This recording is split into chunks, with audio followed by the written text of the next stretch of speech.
Every person's story has something to teach us.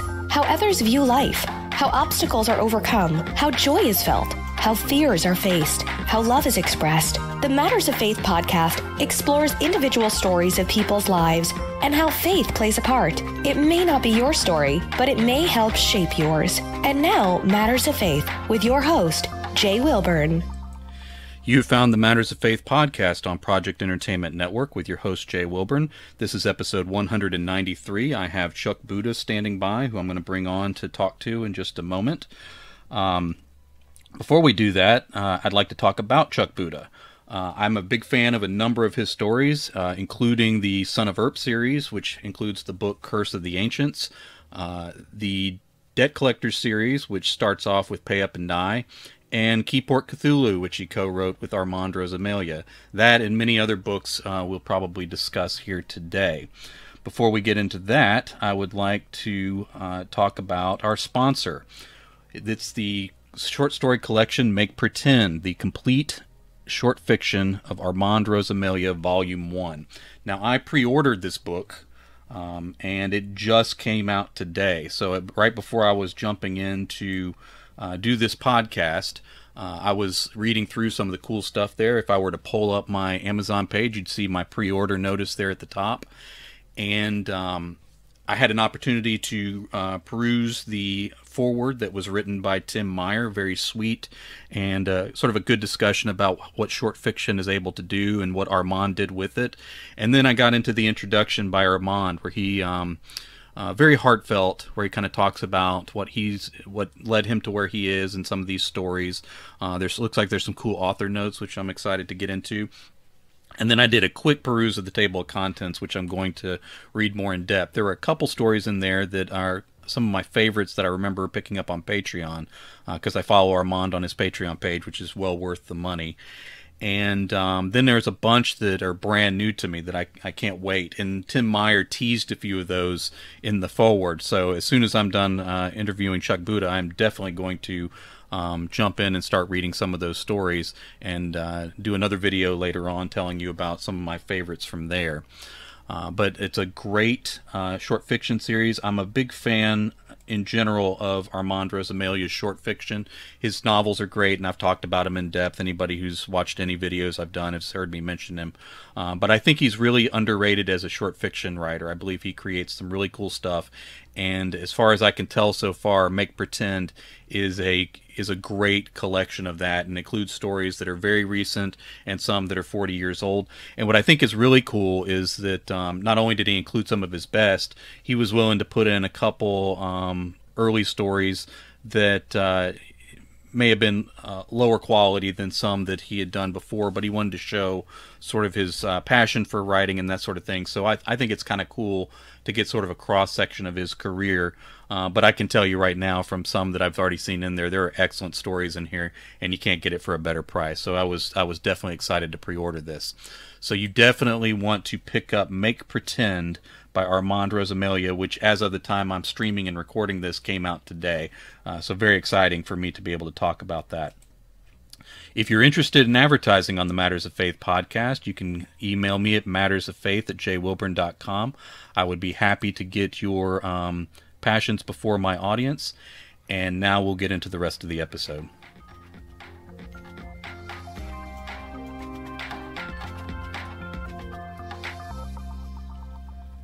This is the Matters of Faith podcast on Project Entertainment Network. My guest today is going to be Chuck Buda. Welcome to the program, Chuck. Hey Jay, it's great to be here. I'm super excited to be talking to you on this podcast as I listen to it, and I think besides your great writing, you bring a lot to this world in terms of, you know, your perspective and your viewpoints, and I really get a lot out of your show and everything you do. So I'm kind of nervous to be here with you today. Oh no, it'll be great. I always tell people that, you know, when I bring an author on, I'm usually a fan of their writing, so that makes for a really good conversation. And of course, you've heard me talk highly of your writing before, so yeah. You know how I feel about you. It was funny because as we were communicating with this, you'd mentioned like, oh, it'd be great to see you again because, you know, we haven't talked in a while. Of course, with the pandemic going on and everything, but like it was. it took me a beat because I listen to the Mondo Method all the time. So I feel like I'm sitting in on conversations with you and Armand like weekly. So it took me a second to be like, oh yeah, we really haven't talked, even though like I'm catching up with you all the time. So it's cool to have the podcast, and again, I'm a big fan of what you both of you have put together. To kind of start off, which is usually how we start with this program, I really don't know the answer to these questions. We've had in-depth conversations before, but we haven't really shared, sort of faith histories or anything of that nature. So what was sort of your earliest connection to the ideas of faith and religion, and where that played out in your life? Yeah, so I grew up, I guess, in a different household at the time. I was raised Roman Catholic. My mother is Roman Catholic. My father is Protestant.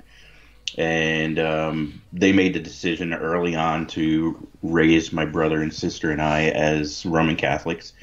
And, I just remember I going to church every Sunday with my parents. And that was back when you would wear, a little blue suit with a clip-on tie and everything. Like, you would really get dressed up to go to church each week. And, it was mostly my mother and I, because my father, because he was Protestant, he would only go to the Catholic Church on big holidays like Easter and Christmas. Otherwise, he did his own church and everything. But I remember them telling me stories, even when I was little, that it was a big deal that they were a mixed marriage. That her family was like, how can you marry a Protestant? And his family was like, how can you marry that Catholic girl? Yeah. Today, nobody would even bat an eyelash at that. But back in the 60s, that was like a real thing. And, but it was very, my parents were unified in how they were going to raise us. And like I said, we went to church every Sunday. We did the catechism classes right up through confirmation. And, it was a big part of our life to worship and to go to church every Sunday. Now, kind of walk me through where sort of that childhood experience with faith sort of started you out, and sort of where you are now. What did that journey look like, and in terms of that sort of philosophy? Wow. It's morphed and changed so many times over the years. As a child, I just did it because that's what I knew, and because I was forced. Not begrudgingly, but it was like, get dressed and we're going to church, and that's what we did. And I went to my catechism classes, and we learned about Bible verses and stuff like that. Not super intense. It was more in terms of how to be Christian, how to love one another. And be an example like Jesus for other people. And I did it because that's what we did. There wasn't any thought of doing anything differently. I did stray, when I went off to college. I stopped going to church, and I didn't do my personal prayers anymore. I just didn't. I can't say I didn't believe, but I was just kind of in absentia in terms of religion and faith. I didn't think much of it until I actually had a really bad episode in college where I felt suicidal. Like, I don't think I was actually going to kill myself, but I felt really suicidal and super depressed. And I remember breaking down in total despair and crying on my bed, and I was just like, I can't possibly go on. And it's a true story. A voice came to me in my head, and it wasn't my own, and it said, everything will be okay. And to this day, I still can't really reconcile it. I don't know if it was subconscious. I took it that it was God speaking to me or through me. It was really bizarre, and but it saved me because I quickly snapped out of it and got myself back on track and didn't look back. So So that was then. And I have to admit that after 9/11, I felt really shaken again in terms of, because where I worked, our building was in New Jersey, but it looked across the river at the buildings. And, we were on conference calls doing regular business while we were monitoring the situation. And of course, we were, I was a manager, so we were sending people home because we knew that it was something serious. And we were trying to, I guess, lay the plans for the next few days because we didn't know if we were going to be going back to work or anything, and trying to figure out how to continue the business. And, we were watching the buildings fall. And we knew people that used to work with us that were in those buildings who died. And it was crushing, to see that. And I definitely lost faith, and said, how could something so horrific happen? How could God do that to us, and give up on us, or allow something so evil to happen?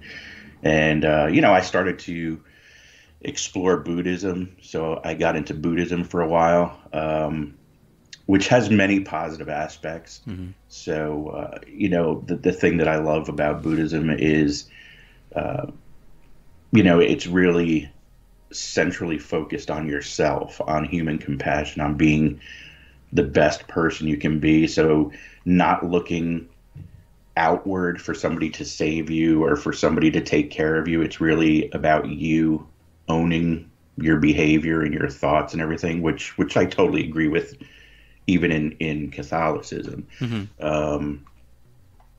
But, it just wasn't enough. Like, I began meditating and reading and doing all the Buddhism stuff, and it just wasn't enough. And then I fell away from it again, and then kind of came back to my faith.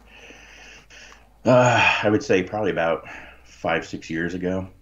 Kind of having a midlife crisis, kind of going through a lot of personal things, and I had time to reflect, and I said, well, when I was a believer, my life was much better.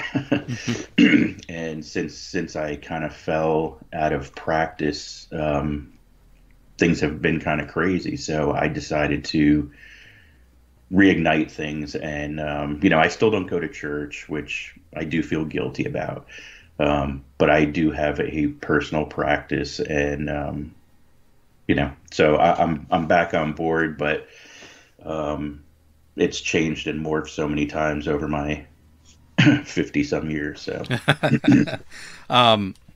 now, in terms of family, how has that, like having a family of your own, having children that you're responsible for, and trying to raise them right, not necessarily just purely a faith question, but how has that sort of changed your philosophy about life and how you handle those things, and I guess sort of the messages you try to instill to your children and that sort of thing?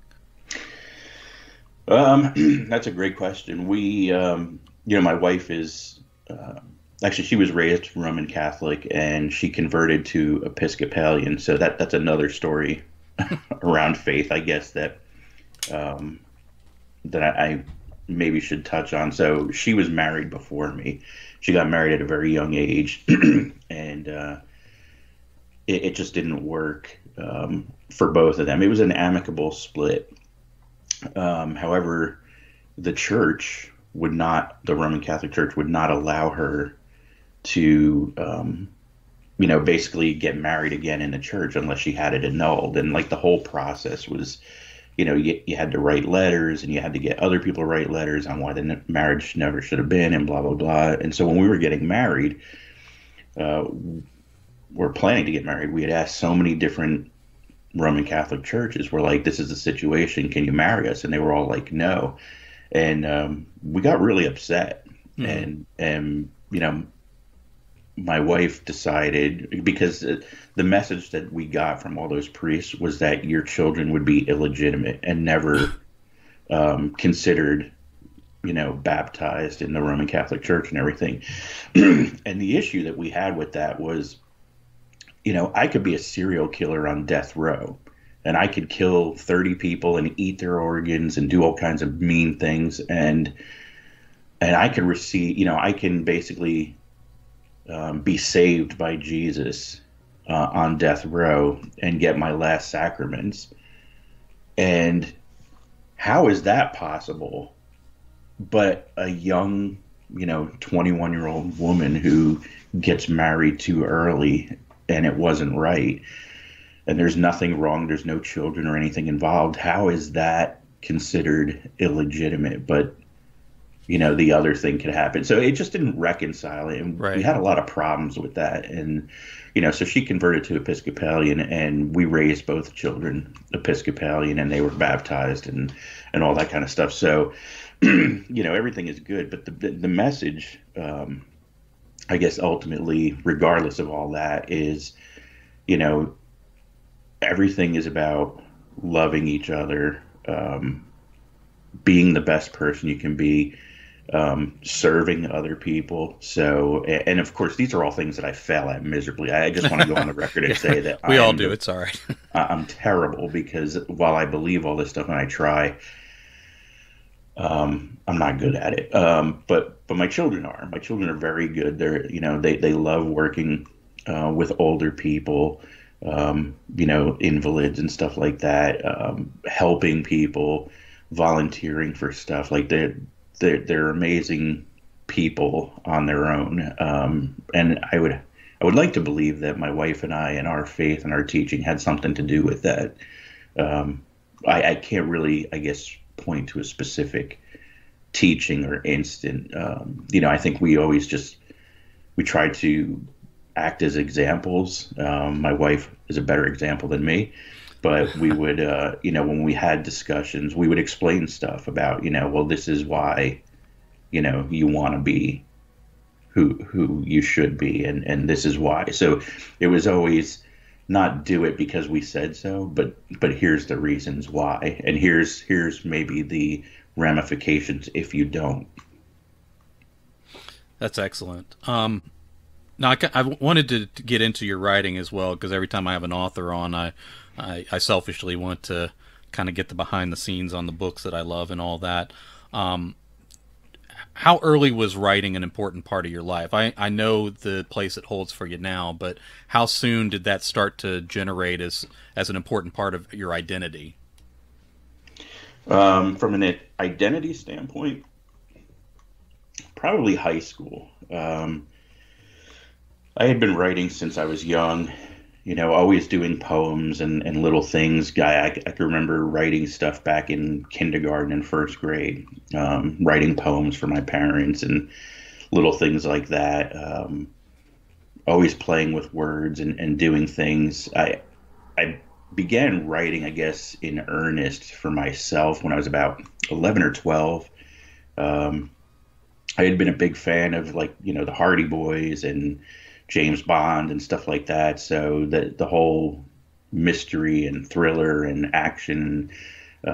So I kind of had some knockoff James Bond and Hardy Boy type stuff, but nothing that I actually finished or did anything. But in high school, I started to, I was in a cheesy high school band. Of course, we never really played anywhere. It was all behind the scenes and stuff. And so I was writing lyrics for songs for our band. I was also writing poems for the high school. There was a quarterly chapbook that the English department would put out with poems and things like that. And so I was doing that kind of writing, poems, songs. I was still doing stuff for myself in terms of journaling and writing poems and short stories and stuff like that. Again, nothing that was good, nothing that was polished or finished. But I think that's when I kind of discovered that I really liked the arts. I was a stage actor in high school, so I liked singing, acting, writing. And so I guess on some level, that's kind of where it started, where I figured someday I want to do something around this, although the plan was always to go to Hollywood and become an actor. And then I think when that dream, when I kind of put that dream to bed as I was graduating college, it shifted to the writing, because I was like, well, I'm not going to go to Hollywood and do this. So, but I could still be involved through the writing, which I found just as fulfilling. And so I just continued to do that. Now, a significant change in your life was at one point where you were unemployed, but then you started to pursue writing in earnest. Walk me into that phase of your life.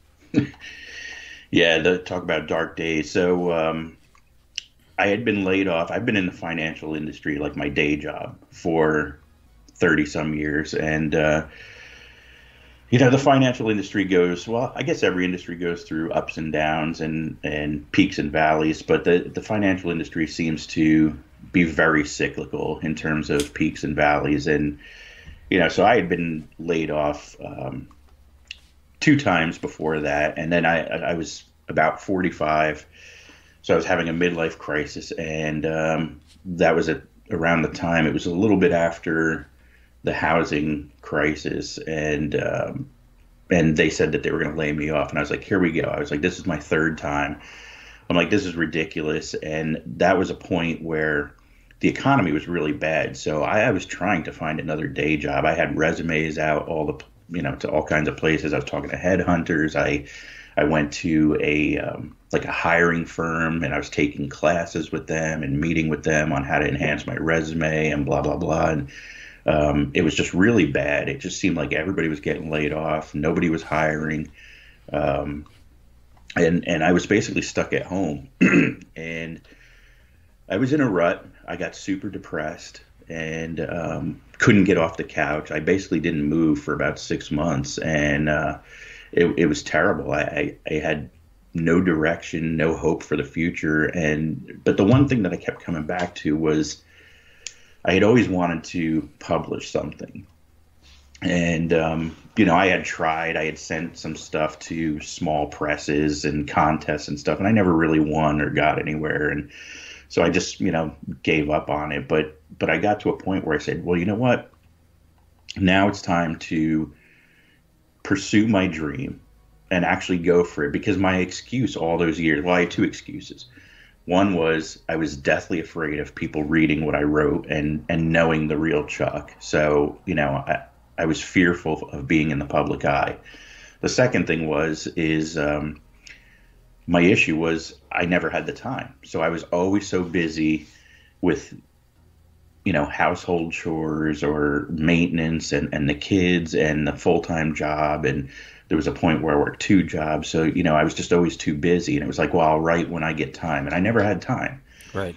And so now I had nothing but time.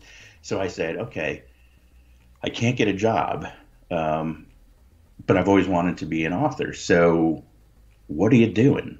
Get off the couch and do something and pursue it and try to make a go of it. And so at that point, I had already been studying self-published authors, listening to podcasts, reading the self-publishing books and all that kind of stuff. So I'd already been, I guess, laying the groundwork for it because I had been getting myself prepared to finally move in that direction, but I just still hadn't because I didn't have the time. And so when I finally awoke after 6 months of depression, I said, let's do this and let's start small. I'm going to write like a nonfiction small book, like 100 pages or something. And I'm going to talk about my situation and maybe I can help other people who are just like me. And that's when I wrote Surviving the Zombie Apocalypse and, how to get yourself basically off the couch and back to life. And the book was tremendous. It didn't sell. It didn't do anything, of course, because I had no audience. Nobody knew who I was. And I had no idea how to market or do anything. But for me, it was huge because I showed myself that I could do it. I ripped the Band-Aid off and put myself out there for the world, and exposed myself. And I actually had to live the thoughts and the process that I was dictating in the book, because I was like, well, it's not going to be genuine if I just tell people to do this and this. I have to do it myself. So I got myself on this plan of like losing weight, being healthy, writing every day. all that stuff, and I put it into the book, but I lived it, and it completely turned my life around. Not from a financial standpoint, like I was still broke, unfortunately, but like everything else just came together. Like I felt better about myself. I had confidence. I was the happiest I've ever been.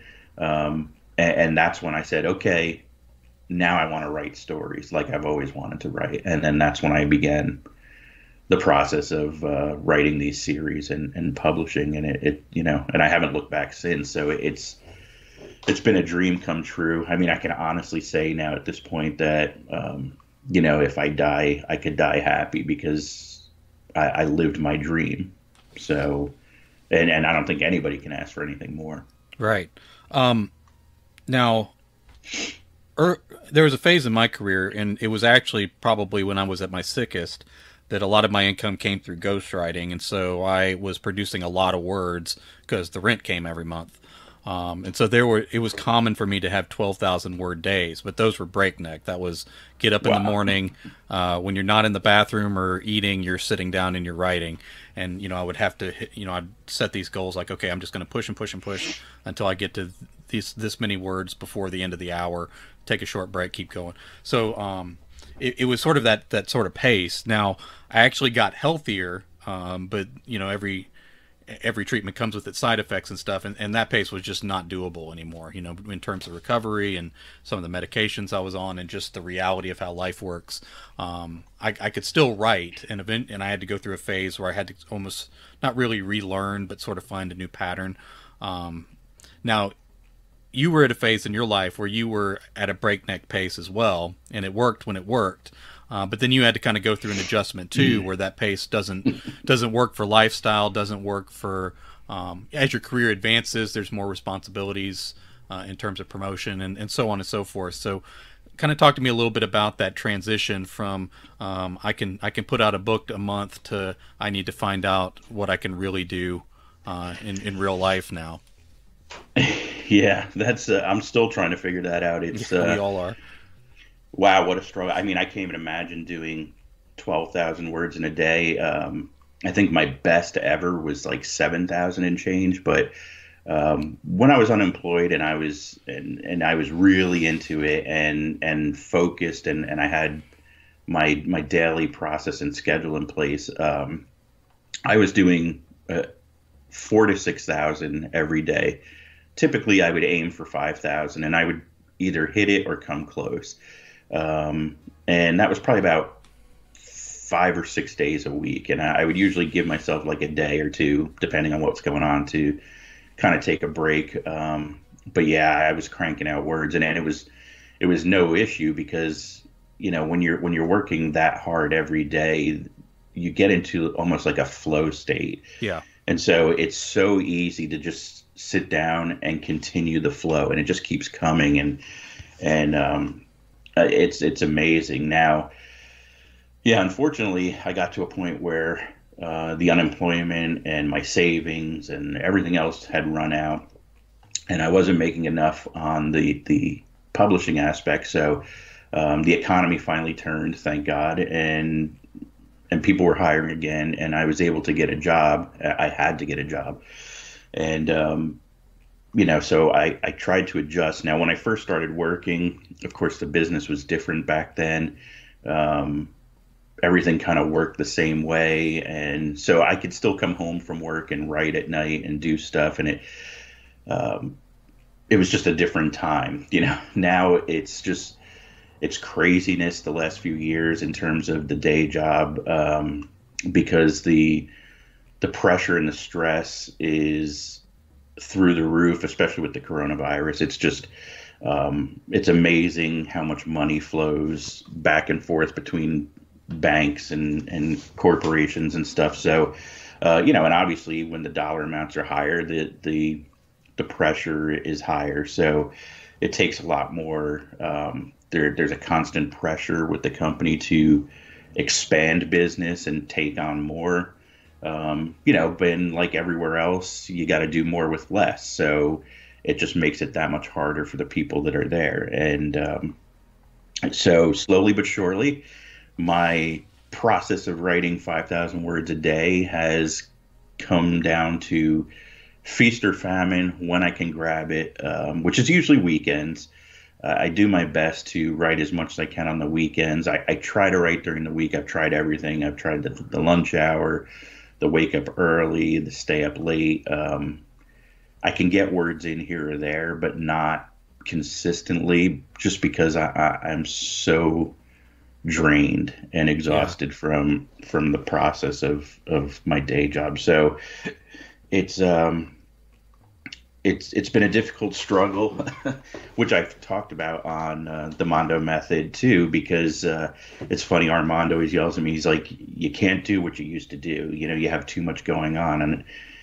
And while I understand that and I admit it publicly, in my head, I still beat myself up because I know I can do more. So part of me feels lazy because it's like, look, other people are doing it. Other people have day jobs and they get it done. Why can't I? And I just haven't solved that riddle yet. Yeah.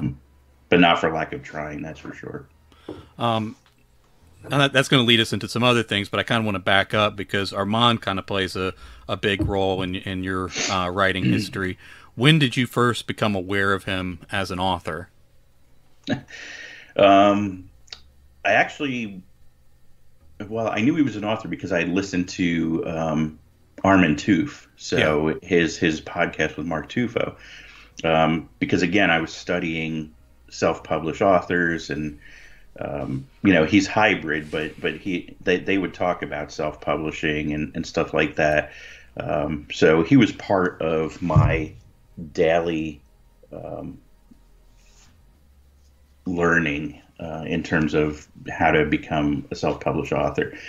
So, I listened, and he had mentioned a few times, he was from Jersey and blah, blah, blah, and all this kind of stuff. So, and the way he speaks, like he's just so down to earth and so like a normal guy, like a typical Jersey guy. So I was like, all right, he seems cool. I'm just going to like reach out to him, whatever, and just say, I like your stuff. And so I did that. Like I emailed him and said, hey, I'm from Jersey too. And, I'm a wannabe author. I have one book, but, blah, blah, blah, and all this stuff. And he actually responded and pretty quickly. And he was like, so cool. And so we just started talking through email, and we found that we had a lot of the same things. So, like he lived in Keyport. I used to hang out in Keyport because I had gone to high school near there, and I grew up down in a town close to Keyport. So, we had gone to a lot of the same places. We knew a lot of the same things. Found out that he was a metalhead like me, and he was going to Club Benet and the Fast Lane and the Stone Pony and places like that. And he was seeing metal bands like I was, and we were probably at the same shows because we were mentioning the same, so there were a lot of, I guess, parallels, and we just seemed to hit it off because we were both, typical Jersey guys. So on a lark, I just decided to, I think he was running a sale, or maybe it was Permafree or something like that, the Darlene Bobbage, the first book in Dying Days. And so because it was free, I was like, what the hell? And I got it and I read it, and I was like, wow, this is really cool, because it had his voice. Yeah. That, like the same voice that he puts out on the airwaves through the podcast came through in the book, but yet it was still literature. It was still fiction. So I was like, wow. I was like, this is incredible. And so then I got the next book, and then I picked up something else, and I read Keyport Cthulhu. And of course, I was smitten with that book. I was just like, because I was a fan of Lovecraft, and to have somebody do Lovecraft, but in Keyport where I grew up, I was like, holy crap, this is like the best thing I've ever read. It's still like one of my favorite books, just because of all that stuff coming together. And, so I just started hitting him up even more. And I was just like, I'm a big fan of yours. I really like this stuff. I was like, I'm trying not to stalk you, but now I'm like really into you. And he played it cool and everything, but then he had a book signing in in New Jersey, and it was his first. I guess it was Beers and Fears before it became Beers and Fears. Right. And he did a book signing in Belford, New Jersey, at Belford Brewing, and it was the first chance that I had to meet him in person. And you know, it was like I was going on a date for the first time. So I showed up like 2 hours early. I was sitting in the parking lot in my car, like, you know, my palms were sweaty, and I was like, oh my God, like, and you know, I saw him and Shelley arrive and bring all the books into the brewery, and I was just like, oh my God, there he is, and all this stuff. Like, you know, it went from being like this casual guy that I had nothing to lose, and I just wanted to, you know, just like say hey, and I never even thought anything would come of it.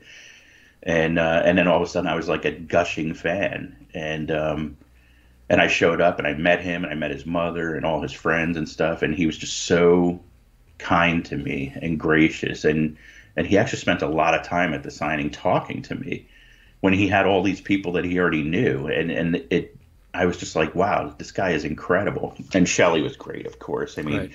You know, I was like, what else do you have? I ended up buying, I think, like 20 books from him that day. And it was funny because he's like, well, I only have these 10 in here. And Shelley's like, well, there's more in the car. And I was like, yes, please. So, you know, he always makes fun of me because I actually made Shelley go out to the truck and open the back. And we went through, and anything that he didn't have on the table inside, I bought a copy from the back of their truck. So I went home with a huge stack, and I was like, I love this guy. And I started reading everything. And then I followed him to Scares That Care because he kept talking about what a great convention it is, especially for aspiring horror authors to network and get to meet people and stuff. And I was like, oh, I got to go check this out. And so I went, and that's when I met you actually too. Right. And so many other people. And that was like the greatest weekend ever, you know, and really started and reinforced a lot of this stuff. And you guys were so great to me. I mean, you guys put up with me basically following you around the whole weekend and allowing me to eat meals with you and everything. It was phenomenal. Now that's where you guys ended up deciding to start the Mondo Method podcast. And of course the premise of it, and it's still basically the premise, even though obviously you've advanced in what you're doing a good bit, was that you were sort of the new guy and Armand was the veteran at it, and so that's where the discussion came from, and that's probably what pulled in a lot of your audience, was that idea of almost like you were sort of the everyman that the new authors could relate to, and then you together you sort of went back and forth, and of course then it evolved to a point where you're kind of bringing up new stuff that Armand's never heard of, and you guys talk through it as well, and it's one of the podcasts I go to, like when I'm exercising, running, like walking, riding a bike, whatever, I'll put on podcasts, and part of it's sort of just to make myself less aware of time, so that, like, you know, if I put on songs, I can still track sort of how long I've been doing something, because they all run about the same amount of time. But then if I start randomly moving between podcasts, you know, I can lose time a little bit. But your guys is always the one that I go to. Like, I'll go in and be like, oh, I'm 3 episodes behind. Let's just back to back these things, and so I'll follow along that way. Talk about getting started with that, and then sort of how that's played out with you as an author on that podcast. Yeah, so the genesis of it, so going back to Scares That Care, the first year that I met you and was stalking Armand down in Virginia. So, you know, he knew my struggles of becoming a new author. He knew my goals and dreams, and he saw, I guess, a lot of the stuff that I was going through, he had already done and been through in his career. And so I made a comment at one point, you know, like typical me, imposter syndrome. I'm like, oh, I can't believe I'm with you and Jay and all these people. Like, this is incredible. This is like, I'm pinching myself. I don't belong here and all this stuff. And I think I said that like 4 or 5 times on the weekend. Yeah. And, you know, there's certain things that you don't do. And one thing is piss off Armand. And so I guess that got under his skin. So he's like, come with me for a second. And I knew that something was up because there was a certain look on his face and there was a certain demeanor in his posture. And I was like, you know, I was a little nervous because I was like, all right, I'm not sure, but I think he's upset.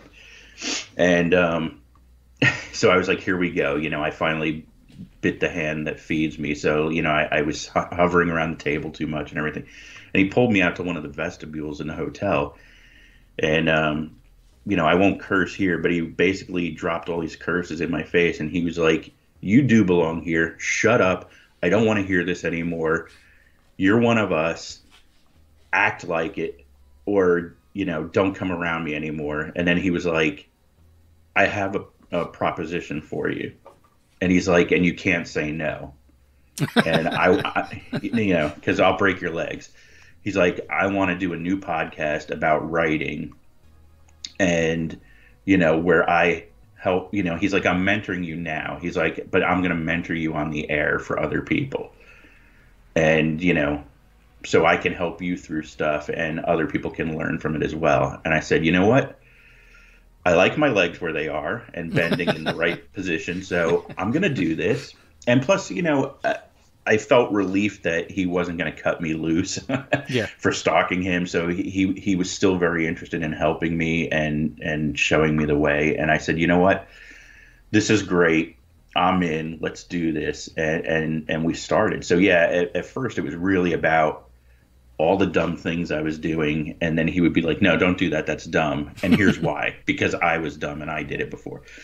And it was great because I learned a ton and it helped me. And I think slowly but surely, like you had alluded to, because I had been studying self-published authors on, many different levels outside of working with him, I started to try some of the other people's ideas and methods, and some of them worked and some of them didn't. So I started bringing up that kind of stuff on the show. And and a couple times he was just like, he's like, wow, he's like, I didn't even know that stuff. He's like, that's great. He's like, now you're starting to bring stuff my way. And he's like, that the show is a different dynamic now because we're helping each other. And so we just started to do that. And it was really fun. It was kind of amazing at times that, because he seems to be so involved in everything. So for me to be able to teach him something seemed ludicrous. I was like, how can you not know? Like, everything, and you've done it all. And it's been a wild ride. I think the greatest part, which is funny because I always thought that the greatest part was him, and it still is. I'm sorry, Armand, if you hear this, it still is you. But I think the greatest part is just the community that we have. I mean, now, I want to do it because I want to help all those people. And so now, I want to give back somehow and show them how I make mistakes or show them new things that I learned so that it helps them. And it's humbling, to have people come up to you at a convention or send you a personal message or something and say, thank you so much for this, or for telling me this, or for, helping me figure it out, or just for talking about what you go through. I don't know, who could imagine that you could help so many people across the world? I mean, there's people in the UK, Australia. It's just humbling, and it helps inspire each show because it's no longer about he and I. It's about all the people that listen, and that's the only focus now. So it's been a wild ride. It's funny because I remember a piece of that conversation. I think Armand and I were sharing a table that convention. We usually did, but there were years that he would be in the celebrity room and I wouldn't, that kind of thing. But I believe that was one of the years we shared a table, and I remember you being around, and it was a very cool experience because, of course, the whole group was there. But I remember him like I had just gotten used to you saying stuff like that. He's a self-deprecating guy. Some people are like that, But then I remember Armand like turning on a dime, and I think he actually took hold of your shoulder or your collar or something. I kind of remember it that way. And real close to your face as the conversation started. So I caught pieces of it. Where he was just kind of telling you, act like you belong here because you do. And then probably propositions started as he was kind of perp walking you out of the room, because I caught a piece of it, and I'm like, that is a weird way to scold somebody, is to like start a podcast with them. but it was such a quick turn that like it's one of those things where like you're kind of going through the motions, and then like, oh, something weird's happening off here to the right. And so I kind of watched you guys go out, and I'm like, all right, we'll see how that works out. But it worked out into my favorite podcast, so that's good. Now, one thing I do know is that now a lot of your struggles are public, because now you're talking about them through there. So especially with like an ongoing struggle, like you want to produce more words, and that's consistent. Well, now everybody gets to hear that every week, you know? Right. And I know for a fact you wouldn't do NaNoWriMo if you weren't forced to because of the podcast. And you and I are kind of on a similar footing there. I don't have as much trouble with it, but I think what you and I have in common is it's not in our wheelhouse. Like it doesn't play to our strengths in terms of how we write and how we organize ourselves. For me, I had to stop thinking about word count, which makes me kind of a weird animal among authors, because how else do you count progress if it's not word count? So like I've set up like the minimal connection to word count that I need in order to meet deadlines, but then I separate myself from it everywhere else. So NaNoWriMo is the absolute exact opposite of that. And for you, it's that sort of consistent drive to hit 50,000 words, basically. To be successful at it, you kind of have to write every day. You have to produce all the way up to 50,000 words, which I think that's where it misaligns with you. So I guess the broad question is, what's it like having to be public about your struggles with the podcast, but then also, I guess more specifically, when you end up having to do something like NaNoWriMo that you know doesn't work well for you, but here you are being forced into it year after year after year. Well, it used to work for me. So my issue with NaNoWriMo is just time. Now, like I don't have issues per se with the word count, the daily consistency, and getting the words in. I didn't have an issue with that when I was a full-time author and unemployed. I do have more of an issue with the failure because, like you said, I'm my hardest critic. I mean, everybody is their own worst critic, but I am really bad. I will like self-flagellate, and I'm more than self-deprecating. I literally torture myself mentally and physically if I don't achieve what I want. So it becomes a huge thing for me, right about here in the middle of my head. Yeah. So for me, it's more that like, it's more my personal failure. Like, I don't mind that I struggle in public because I think I do everywhere, I do that at home with my family. I do that with my friends and at work and stuff. So I'm not afraid of taking risks and failing. Because that's who I've always been that way. I've always been a risk taker and going for it and giving it my all.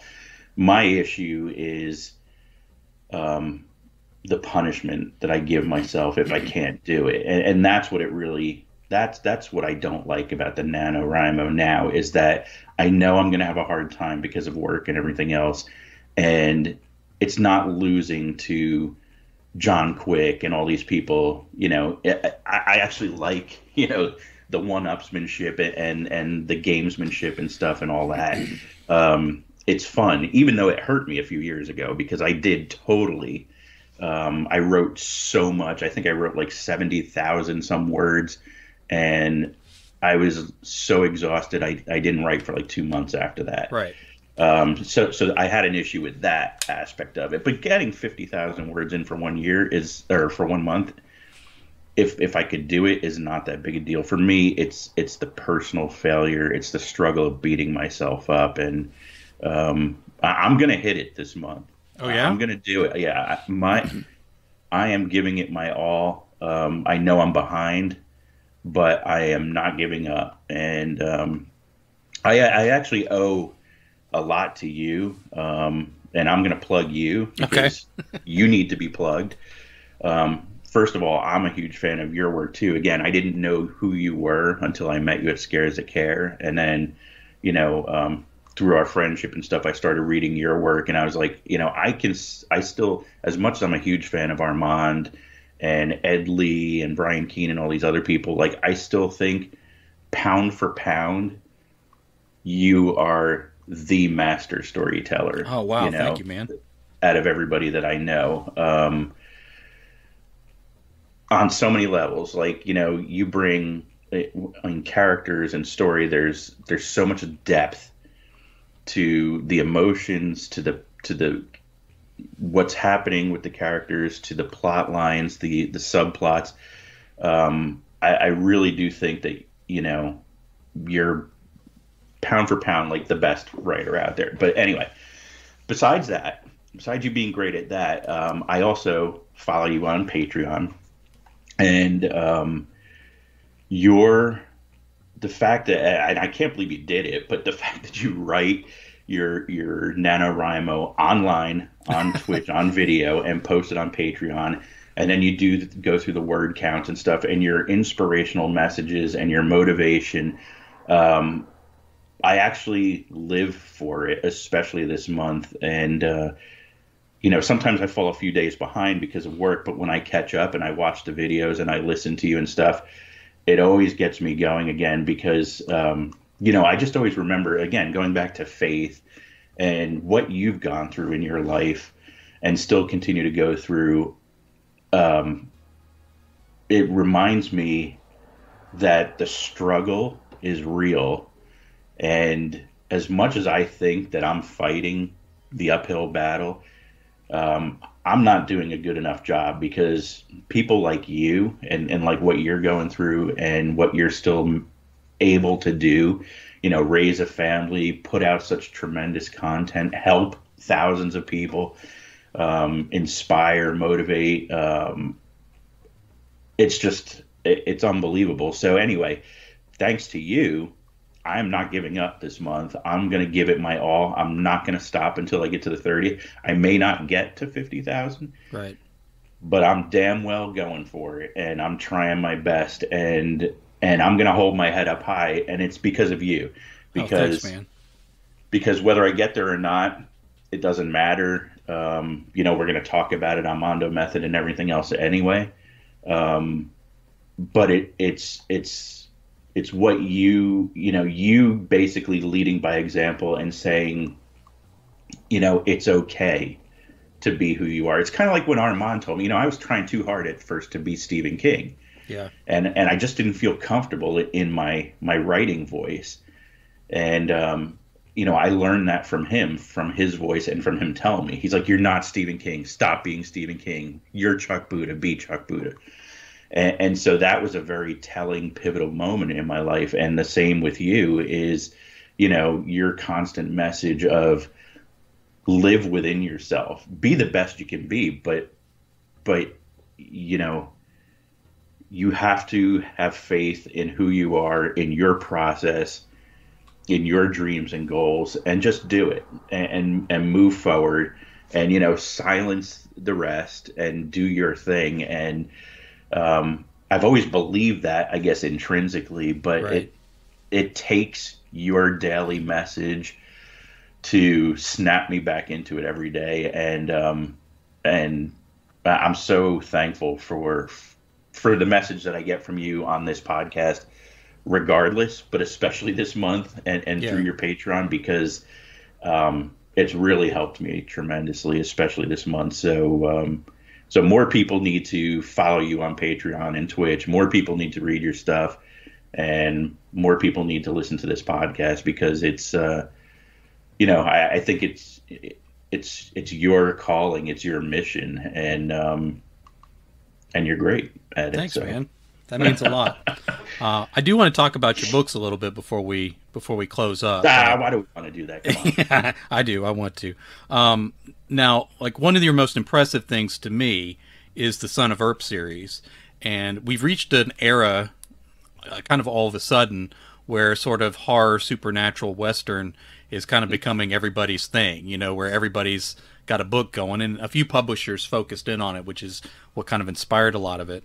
But before all that, you were putting out the Son of Earp series, which, in my opinion, has like, if I just wanted to read it as a Western, you have the feel, you have the grit, you have all that stuff from a guy who obviously loves them, and then the supernatural elements are weaved in really nicely from a guy who knows how to write horror. Talk to me a little bit about how that series started and sort of where you are now with it. Yeah, it's interesting because I knew that it was a super small niche when I started doing it. Right. And this really came out of when I was growing up. My father obviously was a boy of the 50s. So he grew up watching all the Western shows and serials and stuff, which is, a lot of my process comes back to this growing up watching the serials with my father, like on weekends and stuff, watching Rifleman and Gunsmoke. And, he liked Bonanza. I never really got into Bonanza, but, Rawhide, all that stuff. And I used to be annoyed because he would like make us watch some of that stuff, and I was like, I'm not in, as a kid, I was a sci-fi kid, Star Right. Wars and Star Trek and Hardy Boys and all that. So I was not into Westerns, and I kind of fought that, but it was a real integral part of my bonding with my father. One of the few times I got to spend, like not happy time, but like non-working time with him. And so when I started writing and publishing, I was putting out horror books and all this stuff, and that was the goal. And my father was just like, what do you, and he's a prolific reader. I mean, he back in the day, he would read like a novel a day. And Wow. This guy worked like 2 jobs and would work like 15-hour, days and stuff. Never stopped working to provide for the family. And, but he always read at night, and he read a ton. I mean, he would just go through books and books and books, and, he read Westerns and thrillers and spies and blah, blah, blah. Some bestsellers and stuff. And, his whole thing was always like, well, horror is not a real genre. He's like that's goofy stuff. And, I mean, he always thought that about, I was always into horror movies and stuff, and I was always into heavy metal, and all that stuff was goofy to him. He was into country music and Western. So, it was really like a last ditch effort for me to try and get my father to love me. Not that he didn't. I mean, he always loved me, and he treated me well. So, but it was like, hey, I want to impress my dad, because he doesn't seem to be impressed by the fact that I'm like writing books and publishing, So I was like, I'm going to write supernatural Westerns, because that way I'll be able to, he refused to read my stuff because he doesn't like horror. And I was like, well, I'll write supernatural Westerns, and then he'll have to read it because it's got Western stuff. And he did. And it's funny because, he critiqued me because he's like, they wouldn't wear chaps in a bar. He's like, chaps are for when they're out riding and blah, blah. So like, he would give me corrective feedback and stuff. But he actually read the books. And, so I guess I did my job. I finally pulled my dad in and got him to read some of my stuff. So that's where it came from. So that is why I started it, was because I wanted to prove something to my father. And yeah, it was funny that I was doing that, knowing that at the time nobody was reading Westerns or looking into that, Right. Or even thinking about it. And I love the fact that everybody's into it now. At first I got a little jealous. I was like, damn it, I've been putting this stuff out, and Yeah. all these other people are coming into my space now. But now I love it because it's like, hey, maybe people will discover me more now because now that's a thing, So, yeah, but that's where it came from, and I actually liked that series, I think, the most. For some reason, the characters are always in my head, and I get a lot of good feedback on that series from people that they like that series better than some of my other series. So it's a lot of fun. I like what you're putting out there just all around. And like, you have that one, which has a certain feel to it. And then you look at like the like the Caged novels that are much rougher, and some of the others that you go a little more extreme on. And Son of Earp series really doesn't pull punches. You got the horror in there as well, depending on the book, where it's either more supernatural or more horror, that kind of thing. But I do like that one most, just in terms of voice and everything. There, it has a balance to it that not just you, but most authors have trouble capturing in a series. There's always, you look at a series and there's always something where you're like, well, if it was a little more this or a little less that, like maybe it would be better, that kind of thing. But that's one of those series where it's like, yeah, there's no knobs I would adjust on this one. I like what you're doing, and I like how it's progressing. And of course, I believe your Nano book is like the next one in that series too, right? Yeah, and by the way, wow, thank you for that, because I mean, again, it means so much coming from somebody like you that I really look up to. But yeah, I'm writing the 5th one, so the goal is to have 7, because as I researched Wyatt Earp, he had kind of shifted around the country to different places. Actually, I had the series set up for 6 books. Because I was unaware of one of the places that he had gone to, which I discovered from a reader who, the first year that you and I and Armand were at Jekyll Island, JekyllCon, an older gentleman who was into Westerns decided to give my books a try, and he bought my Son of Earp series then, and I think I had 2 books then. I can't remember. I may have had 3. And I was talking to him about the story, and I said, yeah, so my goal is kind of, James is chasing his father, because he wants to catch up to him and follow in his footsteps.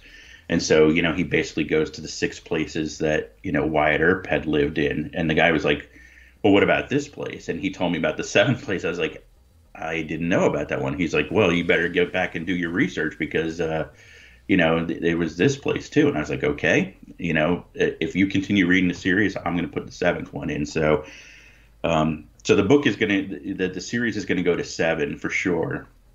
And I'm trying to figure out if I can do, some tie-in kind of cross novellas and stuff with the series, to branch it out and do some more, but not maybe be so religious to the 7 main titles that I had planned for the series. So yeah, we'll see. I also plan to do straight Westerns. I'm in the planning phases of like a 12-book series of straight Westerns that I think will be really cool too. So much has changed.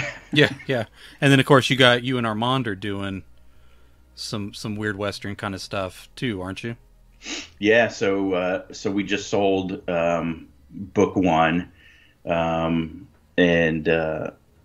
really looking forward to that coming out in 2021, and there's interest in book 2, so we got to start working on book 2, as well as we have to finish up Keyport Cthulhu 3, which I'm fired up about, because obviously my love of Armand's Keyport Cthulhu mythos, and it's just interesting to see where the 3rd one's going to go, because with writing with him, that the chapters fly back and forth, and you try and keep up, and you try to do one better or keep the other one guessing or surprised, by killing off somebody or adding somebody new or putting in a twist that he didn't see coming, and so that's always a lot of fun, and that'll be coming up too. So yeah, I have. Besides Nano, I really got to get my act together, because I have a lot of stuff in the hopper, and people are counting on me. Yeah, that can be rough. It's a good rough to have when people are waiting for your books. Before we go, wanted to kind of talk a little bit also about the Debt Collector series, because that was kind of early on. It was the first stuff that I read from you, and it kind of came in that time period where you as a person were kind of feeling a level of desperation that I think came out on the page. And your work that's followed has been great, and in many ways has been better by evolution, where you as an author kind of improved your chops a little bit. But even with that series, there's a rawness to it that I wonder, like, looking back on it now, is that something you struggle to recapture because of where you were in that moment? Is it sort of a unique series where you could have only written it at that time in your life, or like, sort of what place does that 3-book series hold in your life? Well, that's a great question. Definitely Pay Up and Die, the first book. I could not write that now because that was so. I mean, I was Michael Wright. That was me. It was clearly the point in time that I was in. It was very autobiographical to a standpoint. I mean, I didn't do those things to my kids and everything, but it was like you said, the desperation, the rawness. That was very much a point in time. So no, I would not be able to do that again. For that one, the other 2 books, Delinquent and Bankrupt, I think were just natural extensions of the series, and are more crime thrillerish as opposed to that, raw, almost like exploitation film type thing feel of Pay Up and Die. So Delinquent and Bankrupt, I think I would be able to do again because it was more fleshed out, and had more of a, not ensemble cast because it's not a ton of characters, but it was just a more level, I guess, field for the characters, as opposed to Pay Up and Die was very focused. Yeah. So no, those 2 books I think I could have written at any time, but yeah, it's weird. I kind of have a love-hate with that series. So, I hate it because it was like really my first finished series. And, now I feel that I'm better. And so in some respects, I don't think I'm embarrassed by it, but it's, I know it could have been better. I guess I'll say that. But then on other levels, I do love it because it's really the first series I finished. It's really what got me going in the fiction world. And oddly enough, some other author friends of mine who have checked out some of my work, they'll say like they think Pay Up and Die is like my best book, which I totally disagree with. But again, everything's in the eye of the beholder. So it's funny because I may think that, Keyport Cthulhu is Armand's best, and he would argue that for sure. He would be like, I know that he loves the books that he does with you much better. I know he loves Dirty Deeds, which is also a great series, more than he likes Keyport Cthulhu. But it's kind of the eye of the beholder thing. So it is what it is, and it's a part of my production, but I just keep moving forward. Like I don't. The only time I was looking back on any of my series was really when I had to go back and polish them up and really make them super professional. Yeah. With new covers, new formatting, higher level editing and stuff. Other than that, I'm still proud that I was able to complete stuff and do it, and I just hope for the best for the books. And at the end of the day, all I want to do is tell good stories. So, hopefully people who read them just go, wow, that was a great story. Kept the pages turning, whatever. And that's it. I just want people to like the story. That's all. Yeah. It doesn't surprise me that a number of readers pick that out as your best. And it also doesn't surprise me that you would disagree. I think there's sort of a weird place that early stories hold, and especially when they're a good early story, because you can almost like drive yourself mad trying to figure out what works about that like, is there something there I can recapture, or like the terrible temptation to fix it, quote unquote. Yeah. And then you realize I am very much in danger of writing out what makes this great, and then never being able to get it back, kind of thing. So there's a few books like that. For me, it's more short stories, like where I'll go back and visit an old short story and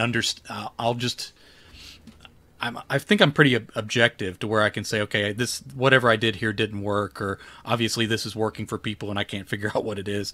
But like I can objectively look at a story and understand, okay, there's something unique here that works, that is kind of out of my reach now. Like I could still do good stories, but I can't do this story.